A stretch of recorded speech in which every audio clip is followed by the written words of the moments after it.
talk about Bitcoin adoption in the global South. Jack Dorsey and Jay-Z have put together a fund initially backed by 500 Bitcoin, and they've chosen one of the founding partners for this program, first in Africa. Vladimir Fomene is going to be leading up development specifically for the Bitcoin SDK. It's going to be like a software package that enables people to work with Bitcoin and Lightning. This is a pretty interesting development just because of where Africa is in terms of technological adoption. Jack Dorsey has made a lot of comments and even has plans, as far as I know, to still move to Ghana and work with the tech sector there, which is vibrant and growing. But this money and this program itself is built around the concept of bringing more people into Bitcoin and then also decentralizing Bitcoin by bringing coders from different parts of the world into the community. Adam, I actually want to throw the story up to you for your first take. Since you've just been around the block so long with Bitcoin and crypto in general, there's been a decent-sized shift, right? Bitcoin was initially like very westernized, Western Europe, United States, even just like California based, and it's shifted, it's changed. We're seeing a lot of adoption in different countries. We're seeing a lot of the volume for significant projects actually happening overseas. I can think of a bunch of projects off the top of my head, like Axie Infinity, stablecoin developments, and then El Salvador, obviously, with Bitcoin. So we've seen a lot of changes. It's cool to see this on the coding side, though, like the implementation side, as opposed to just like the exchange of value side. Throw it up to you, though. Yeah. You know, it has gone through a lot of changes over time, right? The community has changed a lot, but the thing that it's typically done is it's broadened, right? It's that it started off as a relatively small group of people who either were so disenfranchised by the existing system that they would use something that probably wouldn't work, but it wound up working. And then on the other side, you had people, you know, these days who are coming in because they see that this is something that actually has momentum. So it's kind of fundamentally different. And what you find in new technology adoption is that people who have sort of the most bandwidth to take dumb risks, spend too much money, and spend too much time on technology that probably isn't going to work, tend to be the people who do it. So that kind of explains the early days of this. You know, now as crypto sort of goes broad, and as the macro conditions that sort of were predicted by it, you know, in terms of why you would need something other than a typical government money, you know, as that becomes more of a widespread thing, I think that this is a trend that we'll see accelerate significantly.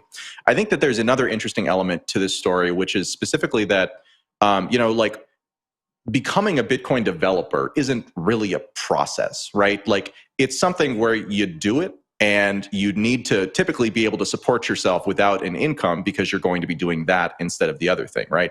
And so early on, sort of in the life cycle of development, and Bitcoin, Ethereum, other places too, but I think Bitcoin sort of the most, you know, you saw this phenomenon of corporate sponsorship of specific developers, and there was a lot of pushback against that. And I think that there will be some pushback as we see more of it going forward, but I actually think that it's totally fine.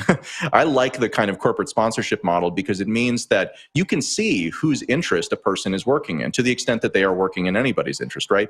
And it sort of also broadens the pool of people who are vested in the success of the ecosystem and who have different conflicting interests oftentimes, who then make it so that it's less likely that, you know, something that's wanted by a narrow group of people is going to be rammed through. And instead you get this, you know, well, if we don't all agree, then just ain't nothing going to happen. So more people means just ain't nothing going to happen. And in Bitcoin, I really like that. I think that that's an important part of it. Jen, I saw your hand up. What are you thinking here? Yeah, so it's interesting to look at Fomene's background, right? So he talks about there being a divisive 2018 election in his homeland. Then there was civil unrest in Nigeria where locals were protesting police brutality. And then he said the straw that broke the camel's back was the consistent devaluation of Cameron's Central Africa franc. And so I think that the industry can maybe learn a lesson from this story, right? If you want to go and develop in areas, it makes sense to invest in developers who've experienced the pain points and who have seen how the thing that they are developing can help their communities.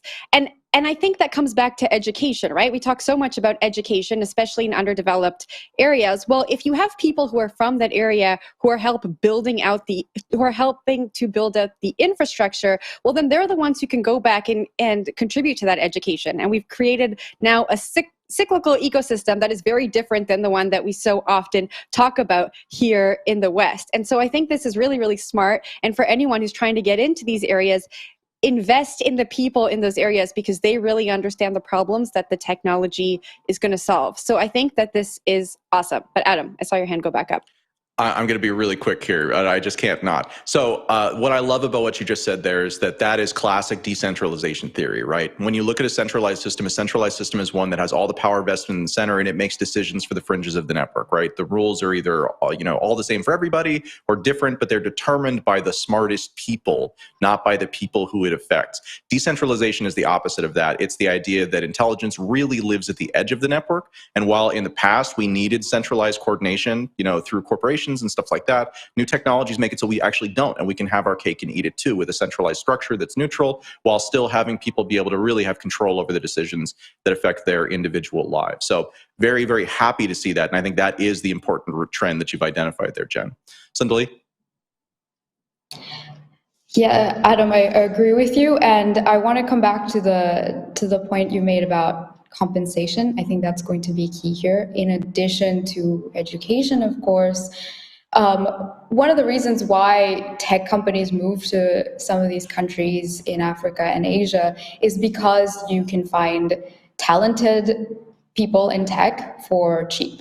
Right. And I think that part of Bitcoin, being able to join the Bitcoin network and build it out, compensation will play an important part in it. And that is also a place where, in addition to bringing them into a decentralized network and having more diverse developers be a part of that network, you are also incentivizing them and paying them fairly. So I would like more detail on how they plan to kind of go about doing this and where that money is going to come from, and just a little bit more detail on that. But I'm overall really excited for this. As you said, we need more diverse developers in crypto, in tech, and Bitcoin is a perfect network. Anyone can join.